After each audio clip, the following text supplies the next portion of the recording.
Setelah menghujani Israel dengan ratusan rudal balistik, Iran dilaporkan mengirimkan pesan penting ke Amerika Serikat. Surat itu disampaikan Iran ke Amerika Serikat melalui perantara negara Qatar.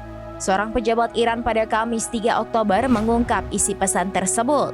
Iran menekankan kepada Amerika Serikat bahwa fase pengendalian diri sepihak telah berakhir. Pesan Iran itu juga menyatakan setiap serangan Israel akan mendapat respons yang tidak biasa, yang mencakup menargetkan infrastruktur Israel. Iran kembali menekankan bahwa negara tersebut tidak menginginkan perang regional. Sebelumnya, Israel berjanji akan membalas Iran setelah IRGC meluncurkan gelombang serangan rudal balistik ke sasaran militer dan keamanan Israel. Israel juga mempertimbangkan serangan balasan terhadap program nuklir dan kilang minyak Iran.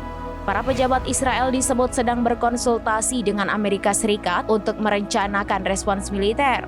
Sementara itu, Presiden Amerika Serikat Joe Biden mengatakan dia tidak mendukung Israel menyerang fasilitas nuklir Iran.